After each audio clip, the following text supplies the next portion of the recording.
आमदार विक्रांत पाटील यांच्या वाढदिवसानिमित्त युवा महाराष्ट्र प्रतिष्ठान आयोजित ज्येष्ठ नागरिक आरोग्य सहल खोपोलीतील माधवबाग येथे शनिवार दिनांक 12 जुलै रोजी कामोठे येथील स्वामी समर्थ मठ येथे आयोजित करण्यात आली।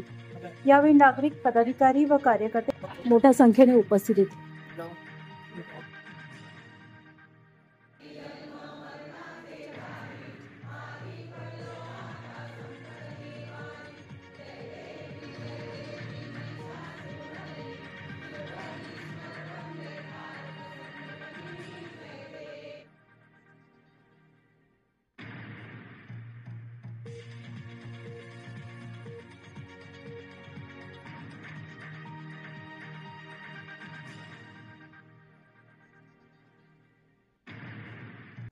आपल्या सगळ्यांशी संवाद साधण्याचं मला भाग्य लाभलं आणि निमित्त आहे की खरं तर माझा वाढदिवस हे त्या निमित्ताचा औचित्य असू शकतं, पण वर्षाचे 365 दिवस 24 तास जनसेवेसाठी आपण काहीतरी करू शकतो का, ही आशा भावना हृदयात बाळगून काम करणारा मी एक सामान्य कार्यकर्ता आहे।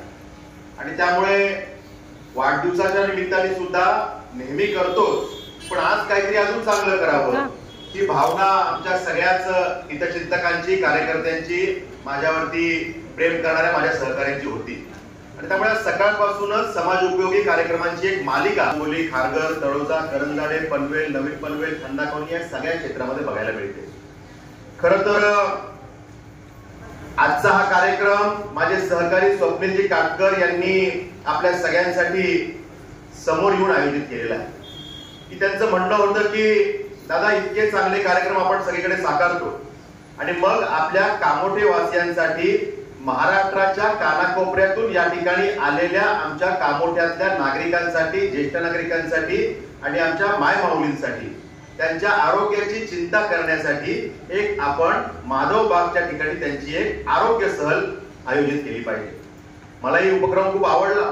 सामाजिक उपक्रम आपण करतो, पण जर का आमच्या मायमाऊलींच्या आणि ज्येष्ठ नागरिकांच्या तब्येतीची, आरोग्याची काळजी करणारी ही सहल असेल तर मी म्हटलं हा कार्यक्रम केलाच पाहिजे आणि आजचा हा कार्यक्रम आपण साकारतो। आमचे साळुंखेजी आहेत की ज्यांनी या विषयामध्ये एक अजून चांगला उपक्रम साकारण्याचा प्रयत्न केला की हा कार्यक्रम झाला की आमच्या कामोठे वासियांसाठी अद्यावत पद्धतीनं डेंटल चेकअपचा कार्यक्रम याच ठिकाणी बाहेर साकारला जाणार आहे।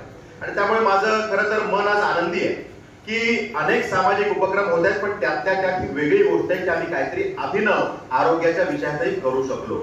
जनरल हेल्थ चेकअप कॅम्प होतातच आहेत, ते आम्ही करूच, पण जर का आमच्या खारघर कामोठे वासियांसाठी एक चांगली बस की ज्या बस मध्ये त्या ठिकाणी त्यांचं डेंटल चेकअप होणार आहे, अशा पद्धतीने उपक्रम साकारण्याचा प्रयत्न झालेला आहे। आणि त्यामुळे मी आपल्या सगळ्यांचे मनापासून आभार मानतो।